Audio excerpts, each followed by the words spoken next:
Russia's economy is posting its highest growth rates in years while fighting the most expensive war since World War II. Putin's military spending has reached 37% of the federal budget, more than education, healthcare, and infrastructure combined. Western sanctions were supposed to cripple this war machine within months. Instead, Russia produced 3 million artillery shells in 2024, triple the combined output of the United States and Europe. But here's what the headlines won't tell you. This isn't economic strength, it's economic suicide disguised as growth. Russia is literally consuming its future to fuel today's war, and the structural damage is irreversible. I'm James Whitfield from Faultline Economics.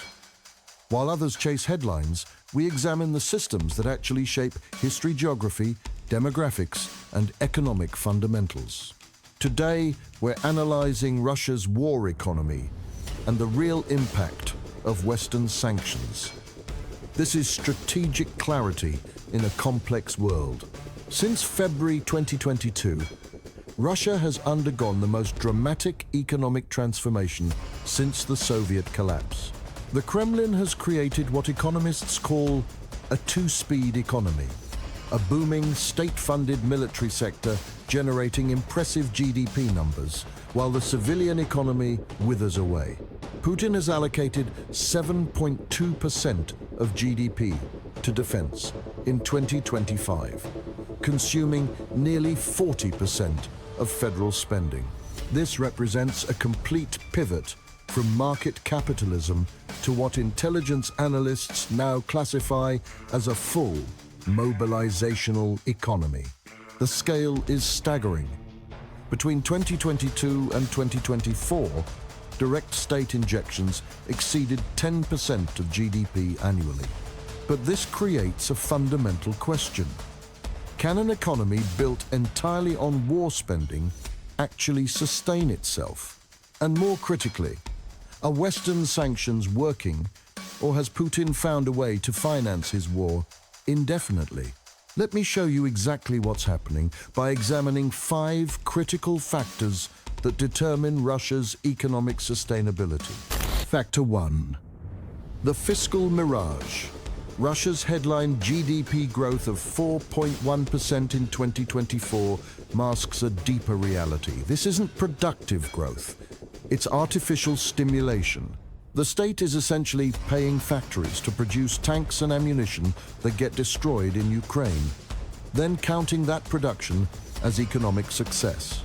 It's like measuring a drug addict's vitality by their temporary energy bursts. The civilian economy tells the true story. Coal companies report massive losses, the automotive industry has collapsed, and consumer goods quality has plummeted. The average car price has risen 50% since the war began, with Russians now limited to Chinese brands or domestic vehicles assembled with Chinese components. This is economic cannibalization. The military sector is devouring the productive capacity of everything else. Factor 2. The sanctions paradox. Western sanctions represent the most comprehensive economic warfare in modern history. $300 billion in frozen reserves, swift disconnection, and technology export controls. Yet Russia avoided immediate collapse. How? Russia executed a massive trade pivot. Oil exports shifted from 51% to Europe in 2020 to just 12% by 2024, while Asian markets now absorb 81% of Russian energy. China alone accounts for 46% of Russian oil exports, up from 32% pre-war. But here's the crucial detail. Russia sells this oil at substantial discounts to secure Asian buyers, systematically eroding profit margins on every barrel. The sanctions created a new vulnerability: total dependence on China. Beijing can demand discounts, delay payments to avoid secondary sanctions, and essentially treat Russia as a junior partner. This isn't resilience, it's strategic subordination. Factor 3. The technology cliff. Russia's military production surge masks a critical weakness: technological decay. The country has no domestic capacity to produce the advanced semiconductors that power modern weapons. Despite massive investment, Russian defense contractors remain dependent on smuggled Western chips or inferior Chinese substitutes with high failure rates. Export controls are designed for long-term attrition, not immediate knockout. They're systematically degrading Russia's ability to produce sophisticated weapons. By 2026, experts estimate Russia will exhaust its viable Soviet-era equipment stockpiles. At that point, the technological gap becomes insurmountable. Russia will be producing 20th century weapons while NATO advances into the 21st century. Factor 4. The demographic catastrophe. Russia faces what demographers call a historic demographic time bomb, and the war has turned it into an acute crisis. Military casualties number in the hundreds of thousands. While 800,000 to 1.3 million educated Russians, primarily young professionals, have fled the country since 2022, the Russian Labor Ministry projects a shortfall of 2.4 to 3.1 million workers by 2030. The military-industrial complex employs 4.5 million people, 20% of all manufacturing jobs, pulling skilled workers from healthcare, education, and civilian industries with wages 30 to 60% higher than the private sector.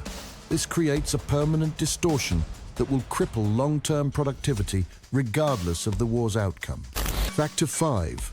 The financial time bomb. Russia's National Wealth Fund, the sovereign buffer designed to weather crises, has been systematically drained. Liquid assets have plummeted from $142 billion pre-war to just $40 to $48 billion by mid-2025. With this cushion nearly gone, Russia must rely on increasingly desperate measures, printing money to buy government bonds, which triggers inflation that's already running at 8 to 9% despite official targets of 4%. The central bank maintains interest rates at 17% to combat inflation. But this chokes off civilian investment and creates a vicious cycle of stagnation. If this analysis helps you understand the strategic dynamics reshaping our world, subscribe to Faultline Economics for more deep dives like this. But all of this hinges on one deciding factor: time. Russia's war economy is fundamentally a race against the clock. The question isn't whether this model is sustainable. It isn't. The question is whether Russia can achieve its objectives before the structural contradictions tear the system apart. In the short term, 1 to 2 years, Russia can maintain current production levels. In the medium term, 2 to 5 years, critical stockpiles will be exhausted and technological gaps will widen. Beyond 5 years, the demographic and technological damage becomes irreversible, leaving Russia unable to compete with a modernizing NATO. Now, let's connect the dots together. What do you think is the most critical vulnerability in Putin's war economy? Is it the technology gap, the demographic crisis, or the financial time bomb? Drop your strategic analysis. In the comments, I read every insight you share. This creates profound implications for global stability.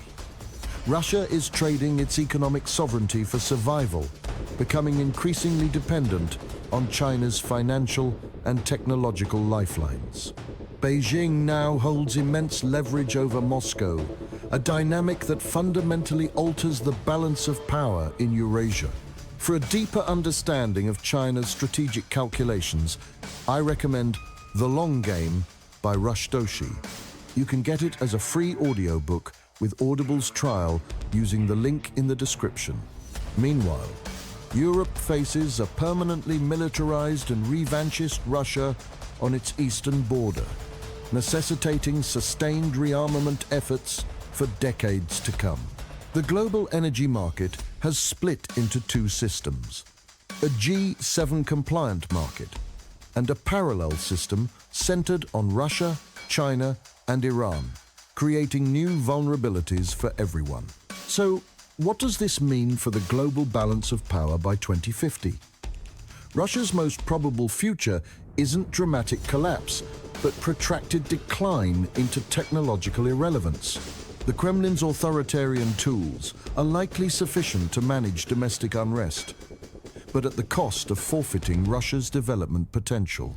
By 2035, Russia will likely resemble the Soviet Union during its era of stagnation, a nuclear-armed state with an increasingly obsolete economy dependent on raw material exports and Chinese goodwill.